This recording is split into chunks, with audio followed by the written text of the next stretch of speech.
The Joker is one of the most beloved villains of all time. Over the years, we've seen excellent adaptations of this character, and some not so great ones. Heath Ledger and Joaquin Phoenix both gave two of the best acting performances of all time playing the same character in different movies. Today, I'm going to take a closer look and talk about why I think Joker works so incredibly well, not only as an origin story, but also as a standalone movie, and why, though both The Dark Knight and Joker are both set firmly in my top 10 favorite movies of all time, it is so difficult to compare Heath Ledger's performance to Joaquin Phoenix's. If you enjoy this video, please consider liking and subscribing to the channel so it encourages me to make more videos just like this one. With that said, sit back, put on a happy face, and enjoy this episode of HeadCannon.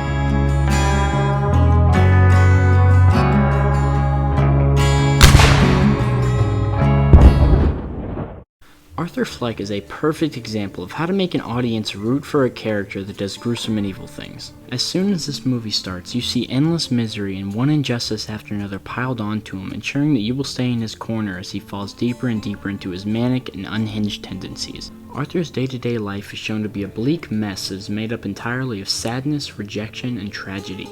The first thing you see of this character is him performing as a street clown, which already builds empathy for him, but then he's immediately jumped and beaten in an alley.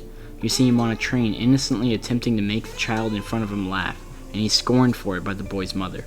His laughing condition is a truly horrible curse that damns him to be forever misunderstood and off-putting at best, creepy and feared at worst. His laughter is an expression of pain, and you see him crying multiple times as he just can't stop himself from performing this misinterpreted reaction to the things around him.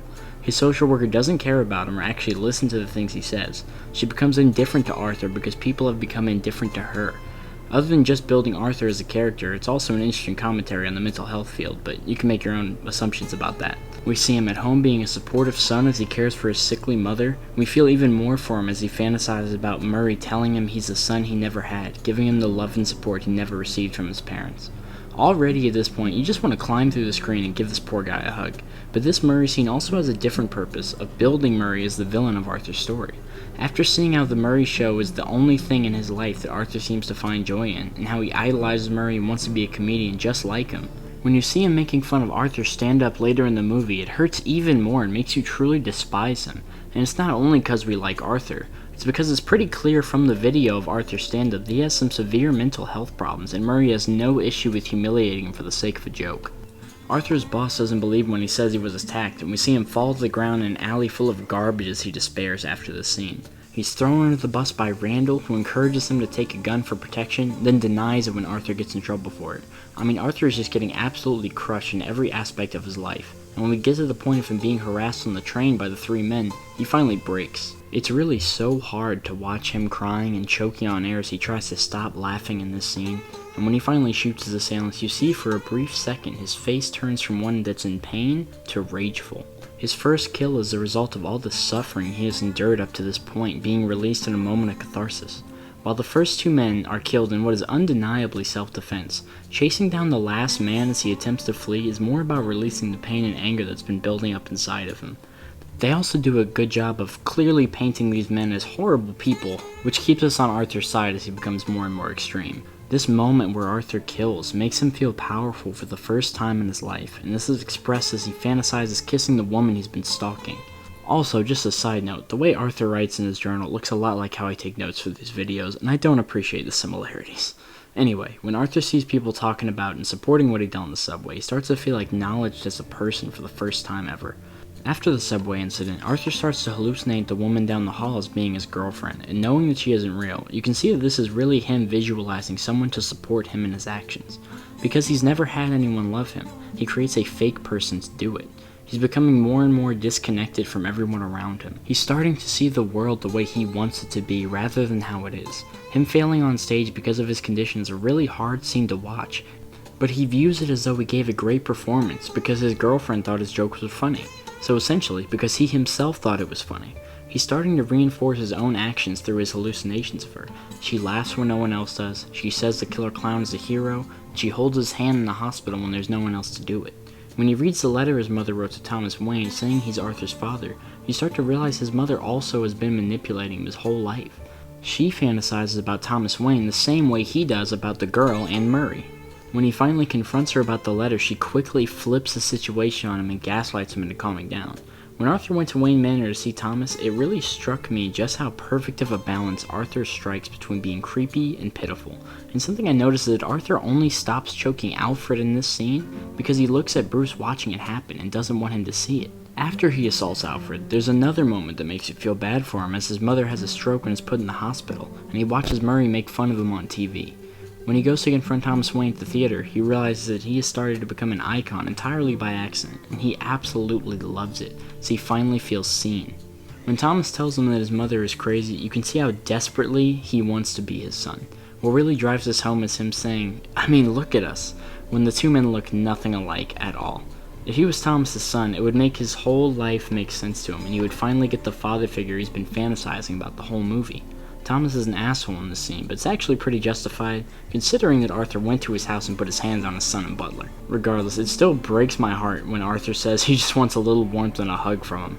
I've heard people say Arthur getting into the fridge right after the scene is a transformation moment, and he becomes Joker from this moment onward. But I don't see it because it seems to me that him reading his mother's Arkham file and killing her is much more of a definitive transition moment.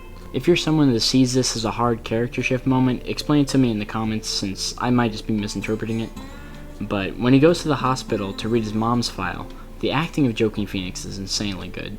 When he's talking to the clerk, it's such a tense moment and it really feels like he's about to snap at any minute.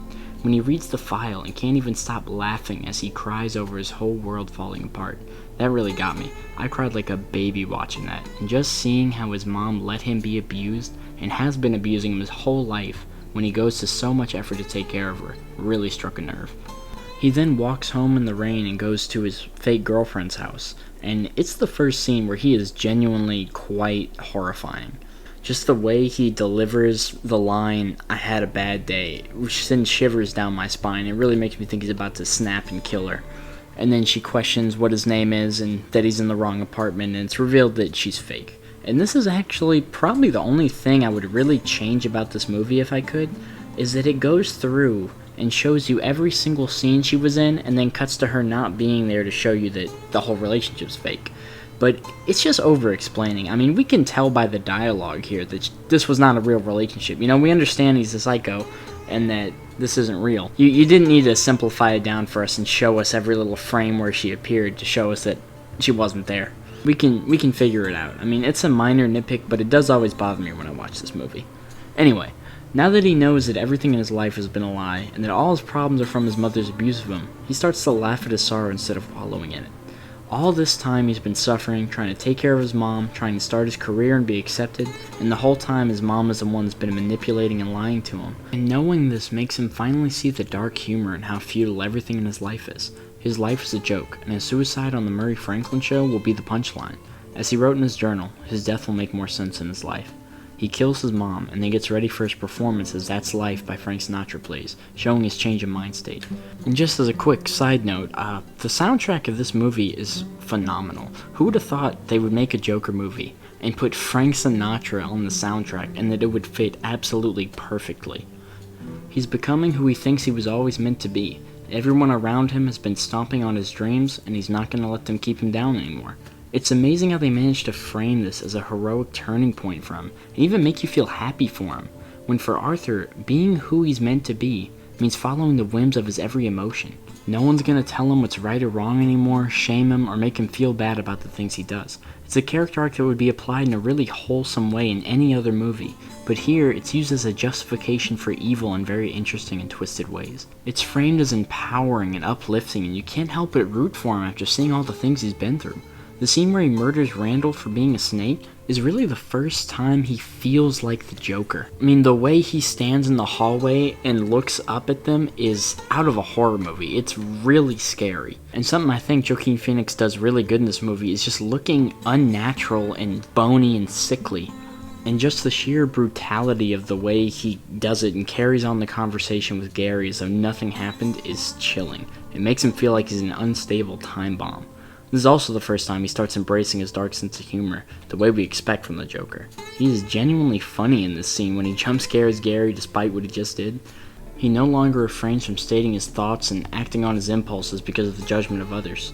And the scene where he dances on the stairs triumphantly is so good. The entire movie, Gotham's been filled with an atmosphere of filth and oppression, and every time he walks up these stairs, the scene has been dark, dull, gloomy, and he's climbed them in a defeated way.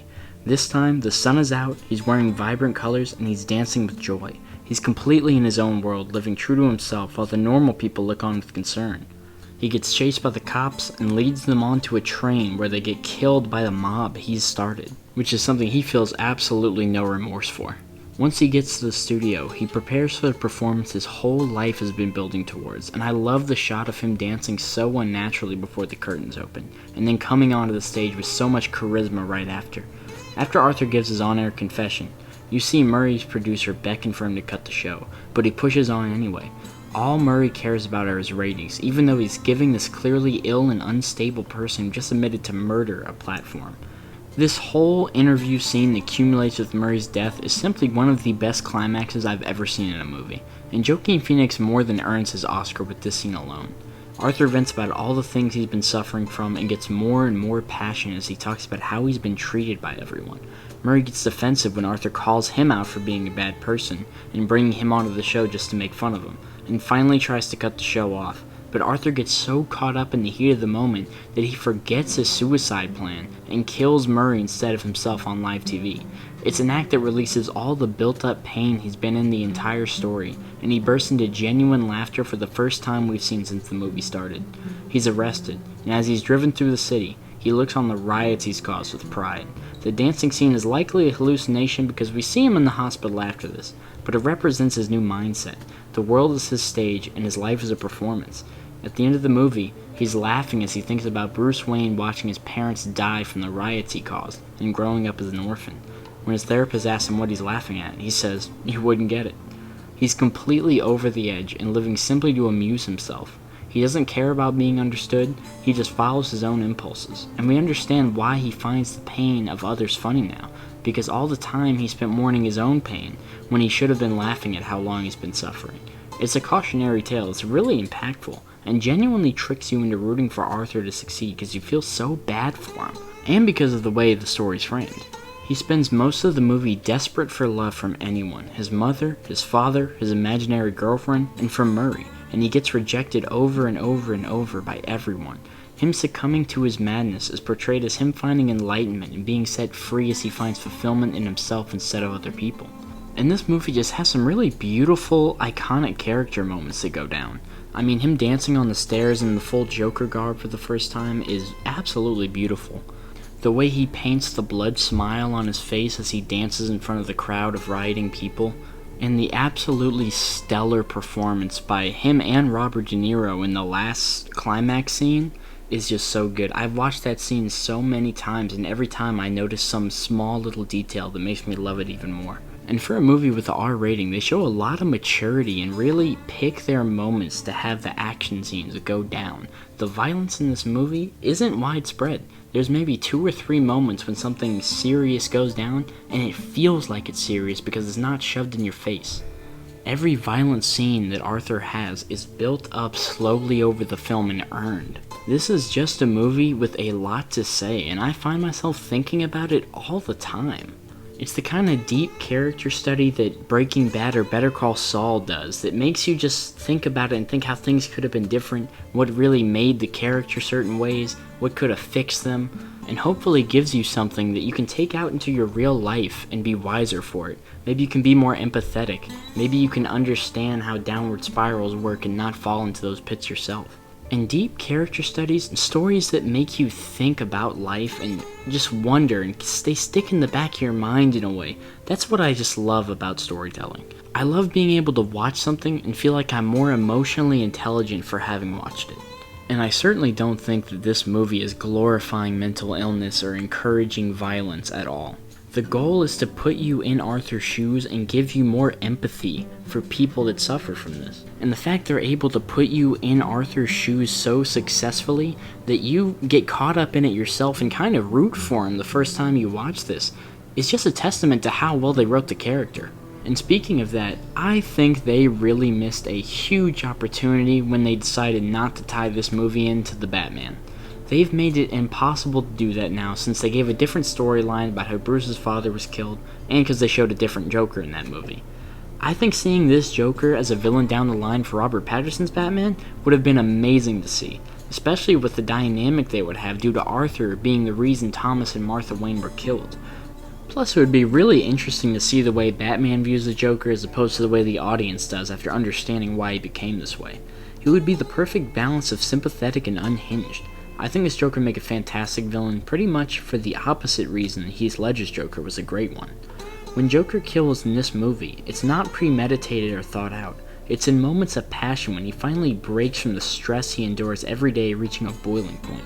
He's scary for the opposite reason as Heath Ledger's Joker. In The Dark Knight, the Joker is scary because he's indifferent to everything around him. He doesn't care if he dies, who he kills, or ultimately what happens. He just makes chaos and laughs at the results of it. He makes thought-out plans with his whole motivation being to show that Batman is wrong about people, and that everyone will lose their humanity when times get tough. It's almost impossible to compare these performances, because the Joker serves a completely different role in these two movies. In The Dark Knight, the Joker is meant to be mysterious and frightening. He tells everyone a different story about how he got his scars, and essentially makes fun of you for wanting to understand him. You have nothing to go off when you think about this character, and that's intentional.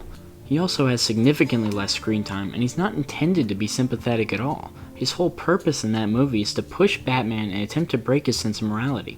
Every scene Joker has in The Dark Knight is either set to push the plot, make him scary, or set up his dynamic with Batman and establish him as an opposing force attempting to corrupt the people of Gotham. If they had ever decided to make an origin story about that Joker, I think the only way it would have worked is if it was a lot like this movie. Because he's the protagonist of the movie, Arthur Fleck has to be pitiful, creepy, and sympathetic all at the same time, and develop into a scary villain. And he has a lot more screen time in order to properly do that. He is certainly creepy with the way he stalks people and obsesses over these figures and fantasizes about them in his head. He's definitely sympathetic with all the pain and suffering he's been through, and he's also certainly pitiful with the sheer amount of hurt he endures in the movie. And by the last act, he's truly become someone that is frightening to be around and frightening to watch on screen. He's scary because he's a person who's not in control of himself. He doesn't plan his kills, and he can turn into a monster at the push of a button and then act like it never happened. There's no telling what he's thinking or what he's gonna do because he succumbs to the whims of his emotions as they happen. Unlike Heath Ledger's Joker, his scare factor comes from his unpredictability, and I think they could do something really incredible with what they've set up with Arthur in a Batman movie. Especially considering we would already have all the understanding we need of him from this movie to carry him in the next one, which means you can give more time to the dynamic between him and Batman and what it means to Batman that this is the guy that got his parents killed, and we could see Batman studying his appearance on the Murray Franklin show and trying to decipher who this guy is and how he works, and he just can't. Plus, now Joker's already set up by the end of this movie to have a mob of followers that he can call upon to do whatever he wants. And I know people have said that the timelines don't match up because Joker would be older than Batman because of this, but I don't really see the problem with an older Joker. I think he could be just as crazy 20 years older than he is in this movie. But anyway, even though it's really disappointing that it doesn't look like that's ever going to happen now, I'm still really excited for Joker 2 and to see what they come up with. I mean, to be honest, I wasn't expecting this movie to get a sequel, so I'm pretty happy about it. I really think they'll do a good job because they knocked this one out of the park, and seeing him in Arkham Asylum, maybe breaking out or teaming up with Harley Quinn or corrupting her, there's a million things they could do with that movie, and I see them all going pretty well, because I am more than down for more of this Joker. This movie was fantastically done, and I really can't praise it enough. And though I'm clearly very disappointed this didn't tie into the Batman, I haven't lost hope on the Joker they did show in that movie, especially in the deleted scenes. I think he has some potential to be a new twist on the character, but we'll just have to wait and see how both these sequels come out.